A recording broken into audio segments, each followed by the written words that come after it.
I am very happy to introduce you to Mrs. Rinehart, and she taught at Grant Street School and is going to share with you what she did there and what the school was like and things like that. So why don't we start by just telling us um, when you taught there, what grades did you teach, and then maybe go into what the school looked like, and because we can't see the school now, it's demolished, and it would be nice to get it from your perspective. Well, I'm so glad to talk with you boys and girls because I still like to teach boys and girls.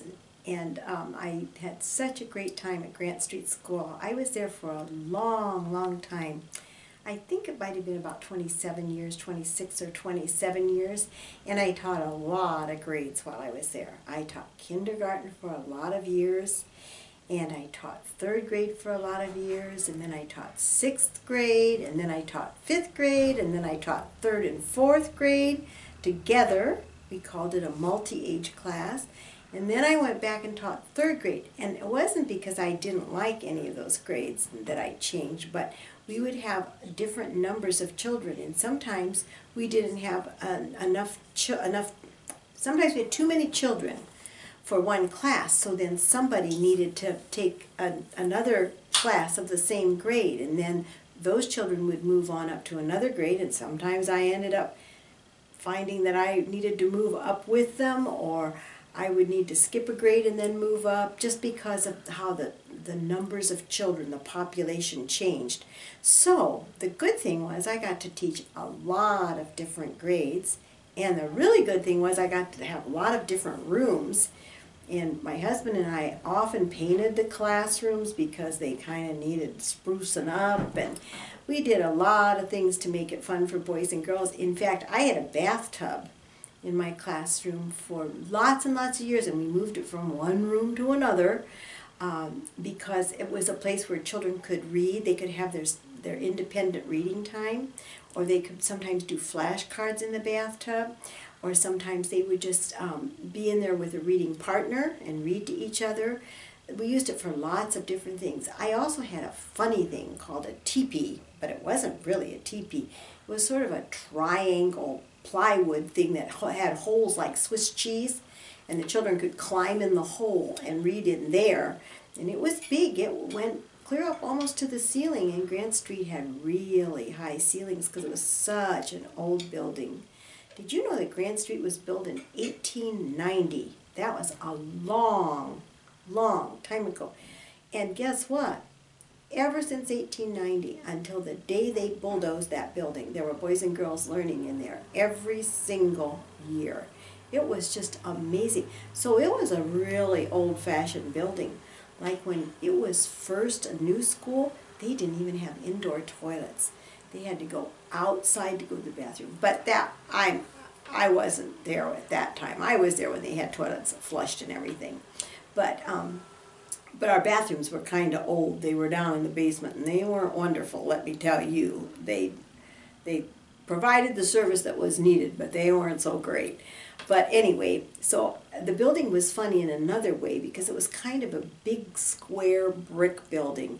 It had additions at different times. At one time it was a one-story building. That means only one floor, like you have now at Edison and other schools, Taft. It just was on one floor, but then they added a top. They put a top on it, and then later they added another part that we called the gym, and it was also the lunchroom, and it was only one story. And guess what? When I taught third grade, my room was right adjacent, right next to that one-story part. That roof was right outside the window of my classroom.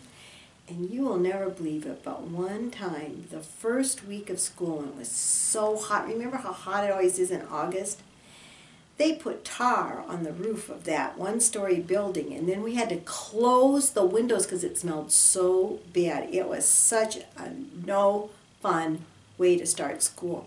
And I remember another year when they decided that they were going to sandblast the bricks, and they did it the first week of school. So everybody's all hot in their jeans and their shirts and everything, sitting in this building while outside you hear this terrible roaring, and it was these sand blasting machines to clean the bricks up. Now, why did they do that in the first week of school like they couldn't do it in the summer? I don't know, but you know, life is funny. And oftentimes, I don't know if you know where Grant Street was, but it was on the corner of College and Grant Street. School was College and Grant Street. It was on that corner. And every year for so many years, the city came and painted the yellow line, or the I guess it would be the white lines on the street, and then the crossing part. They always painted it on the first day of school, so then parents couldn't drive up to pick up their children, and then we'd have all these little kids out there crying, the kindergarten kids, because they couldn't see their mom and dad because their mom and dad's car was way down the street and so forth. And that was just another silly thing that happened. But Grant Street was a really cool old building, and because it was this big, large square, to go from one side of the building, one set of classrooms on the one side, to the other side, you had to walk through a classroom to get across. So when I was teaching 6th grade, if somebody wanted to go from the 4th grade to the library, they had to walk through the 6th grade classroom or the 5th grade classroom. No matter that we were having reading or we were doing math or we were doing something really important, you just had to walk through because we had doors on each side of the room, and it was just like a hall would be, but there wasn't a wall there. So then we would just stop for a minute while the 4th graders would walk through or while another grade would walk through. We just did that all the time, and we didn't even think much of it. Another funny thing that happened regularly at Grant Street was that I always had hamsters for my classroom, in addition to other animals, but because I thought that was really a good thing to do. But we had a hamster when I was teaching kindergarten that would escape almost every Friday night, and this hamster always went to the same place. He would go up 14 steps, no landing, 14 steps straight up, because this is an old building, and he would go into the 6th grade classroom, and he would go into that teacher's closet where she hung her coat, and she hated hamsters. And this hamster was such a dumb bunny that he would bring a food trail. He would bring his food along with him, and he would leave little pieces of hamster food all the way up those 14 stairs. You could just follow exactly where he went. So then we always knew where he would be. He would be in her closet. Usually, however, she would be screaming at me and yelling at me to come up and find this hamster because she'd opened her door and realized that he was in there. So he was an escape artist. A lot of our hamsters were escape artists. Another hamster escaped one time, and guess what happened to him? We set live traps, and we could not find him, And guess what? He got down in the basement in the custodian's room, and he got in the sump pump. And he had to go to hamster heaven. You can't survive a sump pump. And so my students were all very sad, but we got another hamster. One of our hamsters, one set of hamsters, a boy hamster and a girl hamster, their names were Mama Maloney and Papa Baloney. And they had babies. They had a lot of babies. They had 13 babies one time. And so then my students got to, but they had to sign a contract that they would help do jobs at home to earn the money to buy the hamster food. Because, you know, when you have a living, when you take responsibility for something that's living, then it's not Mom and Dad's responsibility. It's your responsibility. So they had to sign a contract, and Mom and Dad had to sign the contract with them. And then they could have one of the hamsters. Because we had 13 hamster babies. That's a lot of babies to get farmed out. But we found places for all of them. We had a good time with that. When you talked about the gym, you said cafeteria/gym. Did they not have a kitchen and a cafeteria? No, there was a truck that came about 10:30 every morning and brought food. I think they cooked it maybe at Ashland High School. I'm not sure, but or they may have cooked it at, I think Edison School had its own kitchen and Taft had. So I'm not just sure where our food was cooked. But it came every day, and they would bring it in, and then we couldn't have gym during lunch times because that's where children had to eat. We would take turns. We would go in, just like you have today, a schedule for which grade eats when.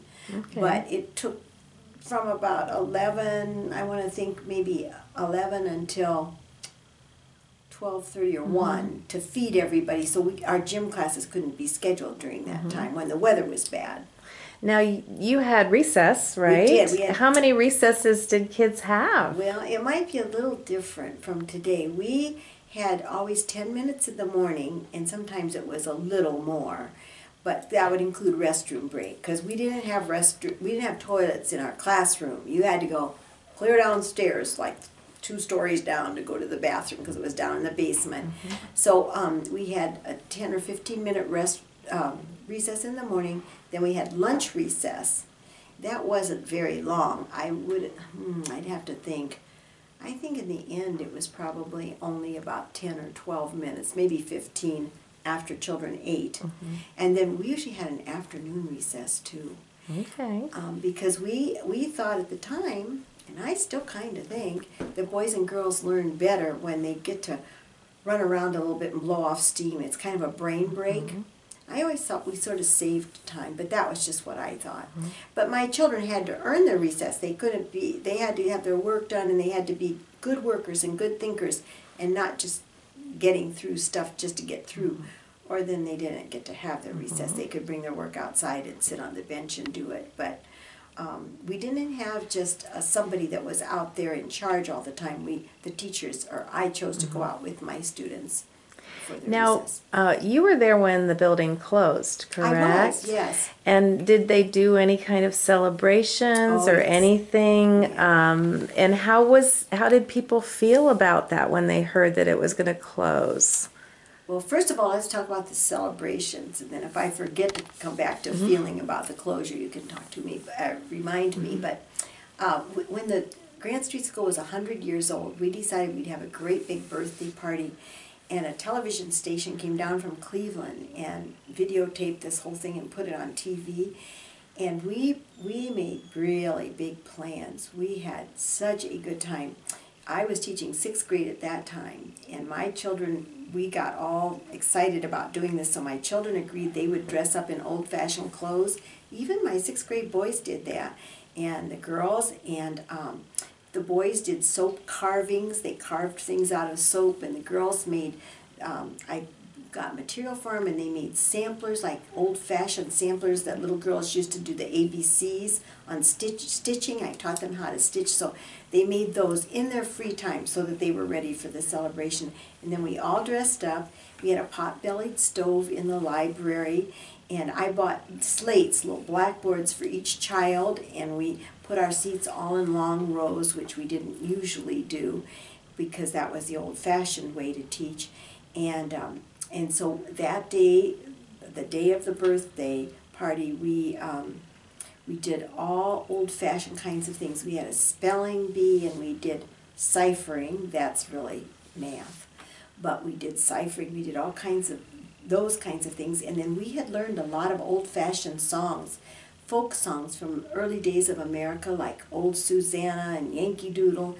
And I play a banjo, so we had a sing-along with a banjo. The whole school sang those songs. And then 5 years later, I think at the 105th anniversary, we had an ice cream social, and we all dressed up again, and we had box lunches, and people had to bid, boys and girls bid on whose lunch they wanted to buy. That was a very fun time. But it was not only fun, but it was also really good learning, because we learned about how children were learning long, long ago as compared to how we learn now. I don't think there's a lot of difference. There's some difference in learning instruction today and teaching and the way you boys and girls do things, but it's still very similar. Not the way it was in 1890 or early 1900s, but sort of the way it was in 1990 and 2000 and so forth. So the bottom line is kids are still learning to read, still love to read. We used to have deer time, we called it, drop everything and read time, which you now call independent reading. And that's when my students were allowed to, we had pillows and a carpet, and they could go to the carpet or they could go to the bathtub or the teepee. Then Mrs. McNull asked about how we felt about Grant Street closing. Well, I was sad because I thought it was a neat old building. Big, big rooms. We could have so many things in those rooms and do so many things with those rooms. But the other thing is that, progress, time marches on. And Grant Street, they had trouble getting us good technology there because those brick walls were too thick. They couldn't get it wired right.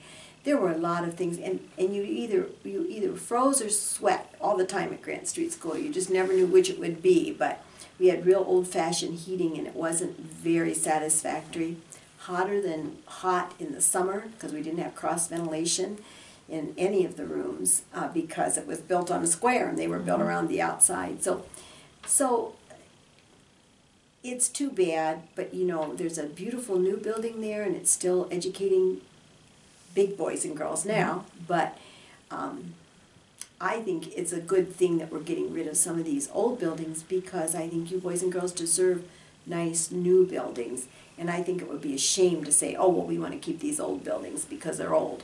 If they're not serving a good purpose, if they're not adequate for you, if they don't provide a good learning environment, then I think old people like myself and my husband and your mom and dad and all old people ought to vote to have new schools so that we have good schools for you. I think you deserve that. So it was sad, but life moves on. Yeah. Well, thank you for letting us have You're this welcome. chat. We learned a lot. It was fun. It was fun.